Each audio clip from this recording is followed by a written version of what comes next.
Down in the gecko room again. Jessica has another package. We're gonna go ahead and unbox this little baby. I tell you what, excited about this. I'll be totally honest with you, I don't even know what these things look like. You showed me a picture of them and said, hey, can we get these? And they looked awesome, so let's take a look. Heck yeah, so these are one of my favorite of the Reptile species. Really? Yeah. So instead of looking like a leaf though, they look more like a piece of bamboo.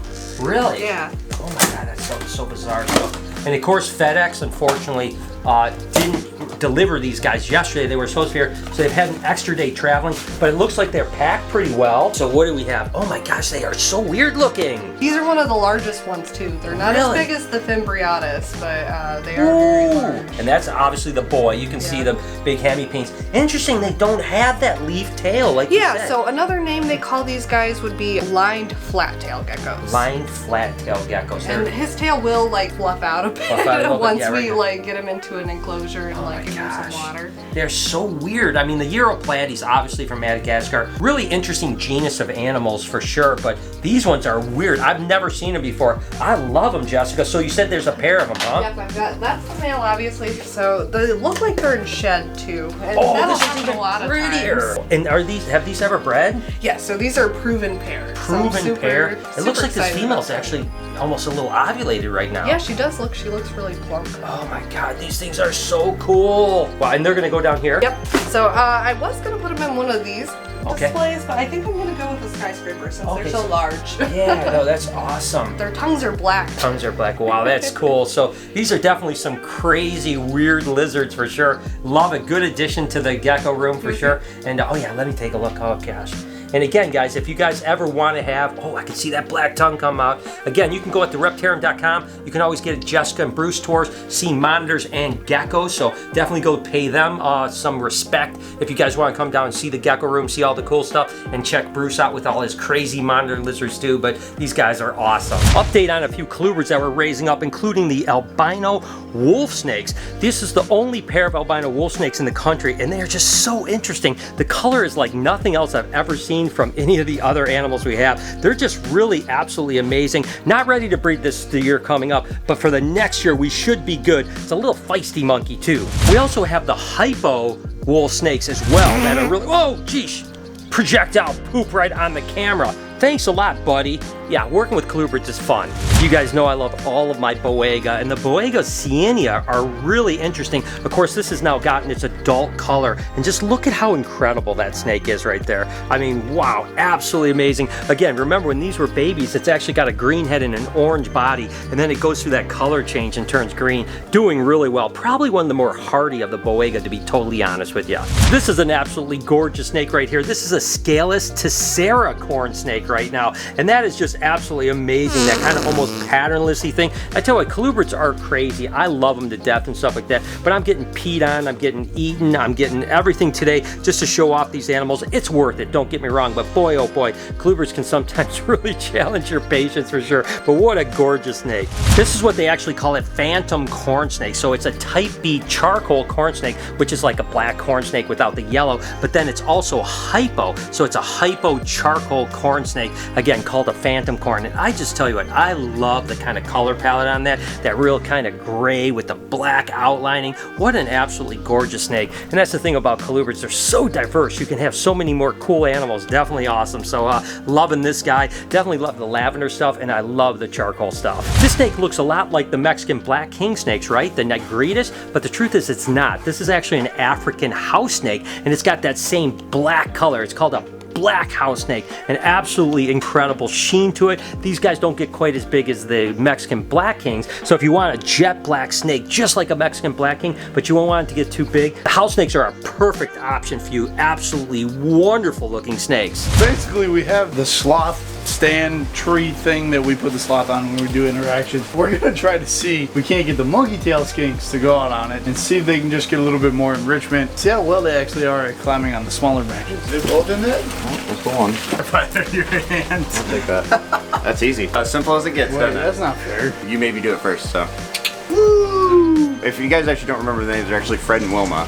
For obvious reasons, they look like they're straight out of the Flintstones. I know it looks like these guys are pretty simple animals, but I'm telling you, this is an animal you don't want to get bit by. That is a, oof, man. Walnut crusher. Why, exactly, yeah, like that. Like, you gotta realize they have massive jaw muscles. Like, they're just meant to just hold that food and crush it. I'm not tickling her butthole. She's so cute. He's like, no, I'm going to kill you. Oh. I'm not getting bit by this thing today. No way, Jose. All right, let's go. Let's hop a bit. Oh, she did it. Hello, Mama. Go get your woman. Go right A lot of lizards typically will have like a lot of babies. These guys only generally have one, maybe two, if they're lucky. Oh, look at him. So that be blah blah blah blah blah blah. I don't know. That's how that song goes. You know what? That's good enough for me. You know, guys, I'm always curious why you watch the vlog and what you want to see more of the vlog. I wanted to kind of break down really quick what I consider the vlog is as far as like segments only, right? You know, so basically I have like the zoo, then I have breeding with BHB, then I have travel, I have builds, I have crew, I have family, and that's kind of the segments that I look at as like what makes up the vlog, right? So I want to know from you guys, you know, what do you like? I mean, do you like a lot of the zoo stuff? Do you want to see more breeding stuff? Do you want me to see more build stuff? Do you like the family adventures? Do you like the crew adventures?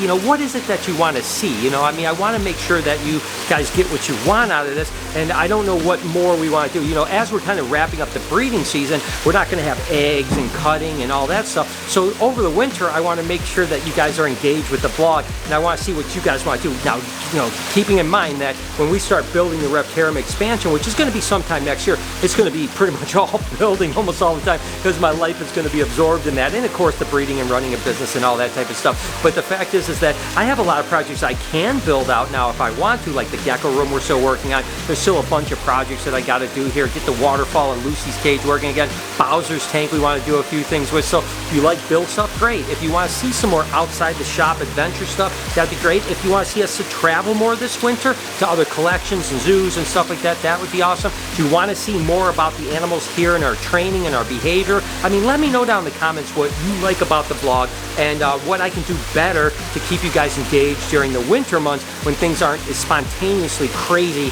like they are during the summer. These are the albino granite garter snakes. I love garter snakes. You guys know the love of snakes for me started with garter snakes, and these guys are absolutely incredible. A double recessive mutation, and you guys might be asking, like, how many snakes does BHB raise up each year? And it really is depending on projects, right? When we want to get into a certain project and we need more snakes, we'll raise that project up, or for some reason we're getting animals that get old, you know, because some of our colubrid colony is literally now, you know, 15 plus years old, so we obviously have to replace those animals, right, with new things, and we usually upgrade them, or if there's like something that's really super popular, we'll work with that more, stuff like that. So it's just, it depends on the year. Sometimes we'll raise up to 200 snakes when it comes to colubrids. Sometimes we're only raising 50. It really just depends on the year. This next batch is pretty big. I think there's at least 150 or 200 snakes that won't be ready to breed in 2022, but will in 2023. We were so excited to produce the Palmetto Corns this year. It's the first time we've ever produced them, and of course we hung on to a bunch of them from last year too, just to grow our group, because it's definitely one of the most spectacular of all the corn snakes. I mean, again, they're born this color, they stay this color, they don't like develop into pigments, so this animal is going to look this way its entire life,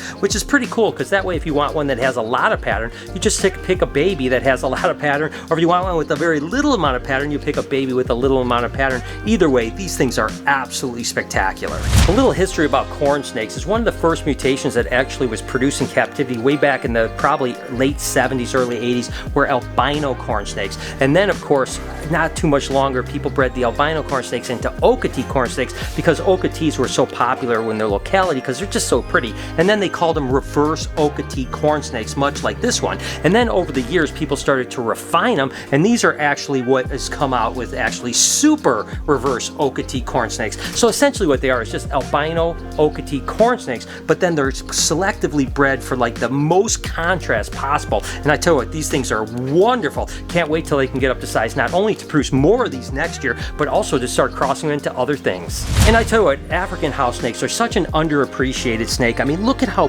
beautiful this hypo house snake is here. I mean, with that cool kind of almost like giraffe pattern down its back. They don't get big. They're really easy to breed. They really need to be so much more popular than they are. I mean, I know a lot of people love these guys, and there's a lot of mutations that are starting to come out that's making it more popular. But I'm telling you what, this is such a cool species of snake to work with. So it's going to be cool to have a whole bunch of new babies up to size to breed here. This one should actually breed this coming year, so we should have some babies from these, as well as a couple other house snakes. So I'm definitely excited about producing house snakes again. Take a look at the belly on this thing, an absolute ripper. That red, this of course is a Moosa rat snake. I've showed you guys the pied Moosa, but this is what they look like without the pied. Just a jet black animal with a reddish belly. Absolutely incredible. And they'll get big, like 8 foot long. They're really amazing. And then of course this is the pied version of the Moosa rat snakes. You can still see a little red in the belly, but you have that white speckling. Absolutely incredible. Love these animals since the first time I saw them many years ago. I was like, oh my goodness. And now of course we have pieds, we have normals, and we have super pieds, the ones that are almost all white with just a little bit of pattern on them. Absolutely incredible. Again, not going to be ready this year. These are all animals that will be going in 2023, but as you can see, we have some bangers coming up, and that's just a small amount of what we have here. We have a lot of really cool stuff. And again, I haven't even gotten into the pythons. There's so many animals there that we're raising up too, so I just love the whole part of it. You know, the breeding side isn't as big as it used to be because of the Reptarium, but still, I absolutely love BHB. What exactly you got going on here? If you really want to know the truth, I don't really know. Lori ordered it, and I guess we're putting Brillo in a playpen? I don't know. I just overheard what Lori was saying. I think she was saying to put it all the way across so that you could just keep... No? Because you can't put them in a playpen because you got to have people inside there. Well, yeah, but the people can go inside of the playpen. No, they can't. Not that. There's not enough room in that playpen. Watch this. No, I don't think that's true. You ever seen a magic trick? There is no way you're going to fit 6 people in Brillo in there. Definitely. Aislinn, voice of reason. A little bit tight. A little tight. Look at it. There's no way. We're No. truly I think what I heard was that Brillo was getting under the tables, and so she got this so that we could go just across here. Okay. So let's try that. Why don't we put it closer to the table so there's more room? Wow, you're so smart. I tell you, it's you guys see what I have to deal with on a daily basis. See, just like that. Perfect. Boom. See, that's what I do. Good job. All right, I think we got to figure it out. You don't think this is what she was talking about? Not even close. Not even close. Not even remotely. I think this is exactly what she was talking about. I think this is perfect. Where are we going to take Halloween photos at? Well, we're not set up for all the time Halloween photos. We're still going to take Halloween photos here, but then if we don't take Halloween photos, this is what it's going to look like. Maybe we should get an experience room with the Experience, okay. Yeah, Experience so room. the armadillo can go in there. Yeah. Whatever other experiences we have. It's not a bad idea. Yeah. Not it's the not birthday party. Where's Lori? Lori! Lori. Mimi! Probably not going to come. She's probably not even coming. Yeah, she's not. She said she'd be right here. She's not even going to come. Really? If there's ever an underappreciated animal here, it's probably these guys. They are so cool. So, do you want to climb up there and put the plant back that you tore down? I didn't tear that down. They did. So, those guys. Well, you can't just say it and then do it. Yes, I can. Yes, I can. All right, ready? Rock, paper, scissors, shoot. Rock, paper, scissors, shoot. Gotcha. Probably because, like, they're always fighting the which sibling gets to go first. I was like, rock, paper, scissors. And Mom's like, that's a great idea. Excuse me, little lady. Oh. Don't you dare do it. I don't fit in this cage. Yeah, you do. Will it happen? Guard your worst enemy here.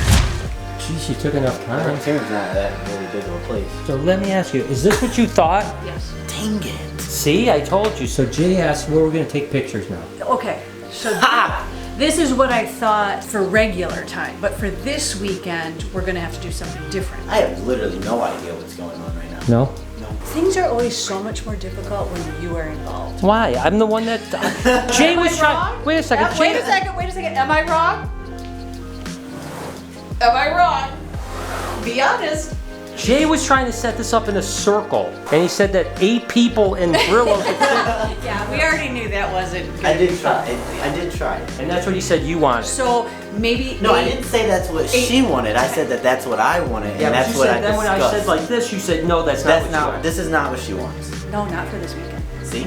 Yeah, but this is what you want. For late. See, I gotta go. I have so much stuff to do. Okay. All right, you got Let's all another just control? go. No, we're just all gonna go. Okay. Hope you enjoyed today's video. If you did, can you do me a favor? Smash that like button. Also, if you want to watch more videos, here's a playlist you can do that on. You could do me one more favor. That's over here. Subscribe to this channel. It would mean the world to me. Have an absolutely wonderful day, Reptile Army. Remember, be kind to someone, and I promise I'll see you in the next one.